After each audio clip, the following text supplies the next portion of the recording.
The one mistake you're making when you experience FOMO is that you're focusing too much on the missing out part instead of the actual fear. You need to stop worrying so much about the actual plans and try addressing what's below the surface, what you're actually afraid of if you do miss out. I have found that there are really 5 roots of FOMO that people experience. Fear of disappointment, of being unproductive, being alone, of what others think, and of course, the fear of not being liked. If any of these fears resonate with you, make sure that you watch this whole video so that the next time you experience FOMO, you'll know how to handle it. But before I get into how to address each of these fears specifically, I want to go over 3 R's that you can remember whenever that FOMO-y experience starts to present itself. The first R is have realistic expectations, meaning stop letting social media dictate what you should be doing. Many of us know that social media is not real life and that everything is curated, but just because you know it logically doesn't mean that you'll be able to convince yourself emotionally when you're constantly being flooded with pictures of people on vacation,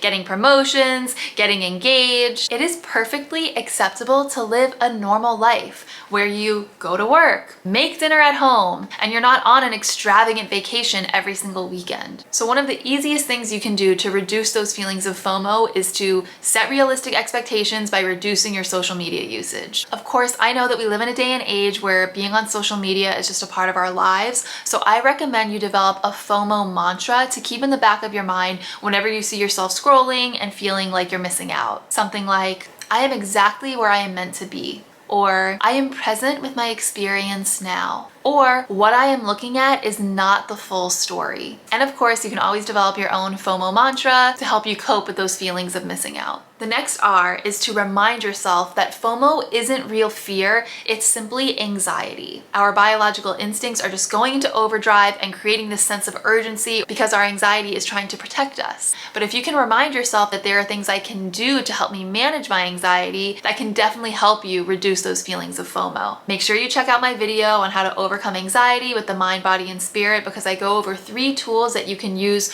really quickly to help reduce symptoms of anxiety. And the last R I want you to keep in mind when you're experiencing FOMO is to reflect. So many of us get this fear of missing out and we kind of just stop there. Take it a step further and really think about, what do I want to be doing here? And really get in touch with yourself and what you know to be true for you. And when you take time to reflect on your FOMO, that is when you can start to address the root of it, the real fear. And I'm going to be going over the 5 roots of FOMO that I see the most in my practice. The first root of FOMO that I want to go over is FODO or FOD, which is the fear of disappointing others or the fear of disappointing yourself.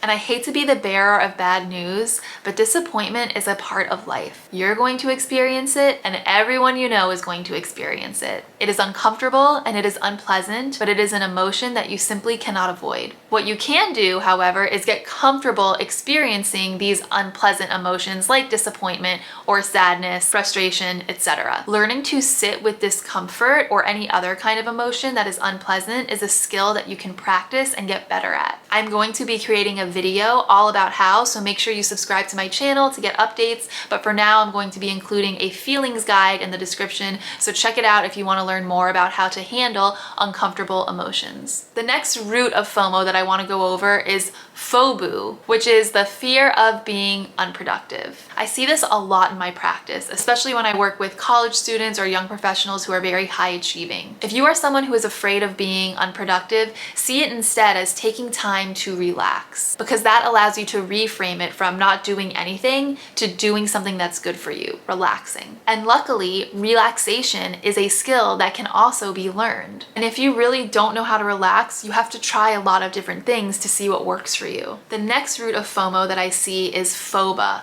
fear of being alone. If this is you, I think it can really help to reframe the experience of being alone to spending time with yourself, because you really are never alone. You always have yourself to keep yourself company. You can actually do things with yourself. You can watch TV with yourself. You can start a hobby with yourself. You can take a walk with yourself. You can take yourself on a date. Learning to enjoy your own company is one of the best antidotes to FOMO, because no matter what you're doing, you're going to have fun, even if you're by yourself. If you really struggle with being alone, I think it can also help to schedule it and be intentional about it. So don't just wait until you have nothing to do and you're forced to spend time with yourself. Really make a commitment to yourself and say something like, okay, on this night, I am going to dedicate time to spend with me to start to learn to enjoy my own company. And eventually you will start to turn FOMO into JOMO, which is the joy of missing out. The next root of FOMO that I want to go over is FOWOT, which is the fear of what others think. And I think that this can be an underlying cause of FOMO when we're worried about what people will think if we don't give into peer pressure,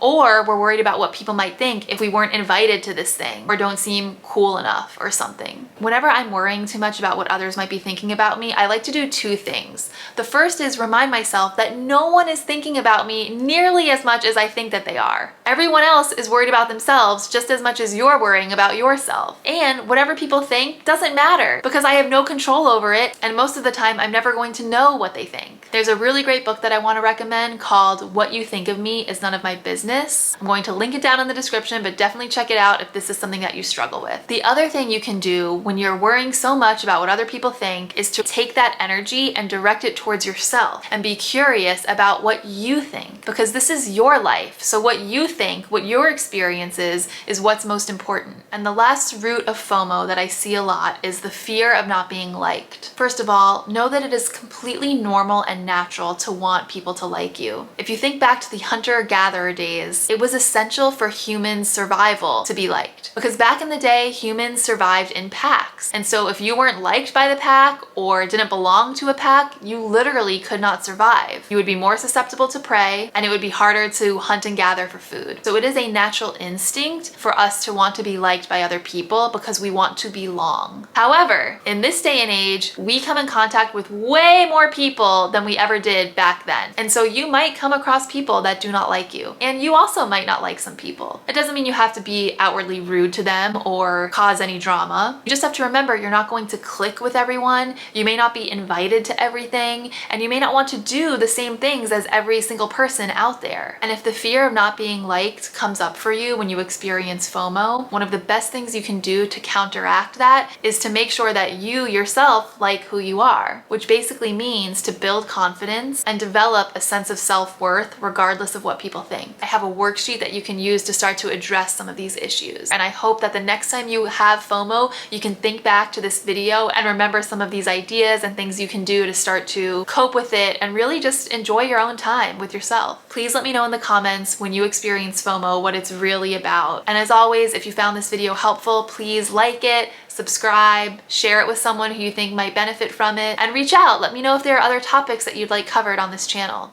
Have a good one. Bye.